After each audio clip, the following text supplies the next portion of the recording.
as I was laying on the table getting my face done, I just started going through the ABCs of gratitude, but I did it about my dad, about the fact that A, he was always there, and H, his wonderful hugs, and B, his blue eyes, and S, the way that his smile lit up the room.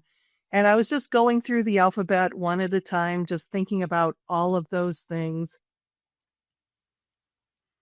And when I got to Z, I realized that I had zero regrets.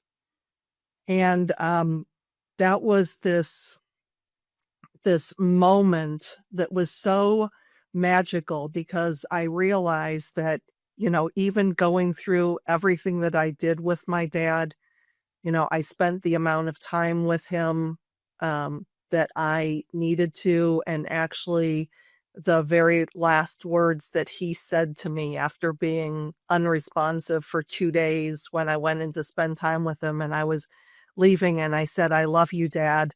And he opened up his eyes and he looked at me and he said, "I love you too." And he kissed me. And those were, 3 days later, he left the planet. So, um, when I just, there was just that really magical moment. And the ABCs of gratitude, like I said, it can help you sleep, but when you're grieving, to go through all of those wonderful memories that you have with that person, and hopefully, you will be able to get to Z and realize that you have zero regrets. Yeah. Wow. I love that one. I mean, I'm big on gratitude. It's something that got me through after losing my mom physically, and it's what helped me be able to build a relationship with her spiritually.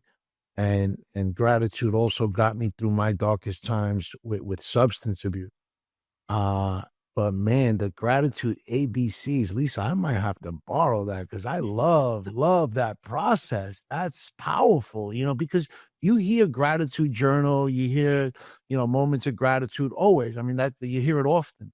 But that gratitude ABCs, that's a game changer. That's a real way that's a real powerful way to be able to bring gratitude into your life. But for the listeners out there, man, that's she just dropped a gem. I hope everybody picked that up, man, because that's something that you could utilize, put in your toolbox, and take action on that today. That's not something you have to wait for. Uh, Yeah. Well, and when I share about it in my programs, I use it as a drug-free way to fall asleep. And I will say, there are going to be some days that you will go through the alphabet, twice. But most of the time it's 5 or 6 letters and you are fast asleep. And when we look at the research behind gratitude, it's been shown that people who have a regular practice of gratitude are awake less time before they fall asleep. They sleep more soundly Mhm. and they awaken more refreshed. So when we do something like the ABCs of gratitude at night, it puts us in that positive frame of mind that can, really help us, our health, because we all know how important sleep is.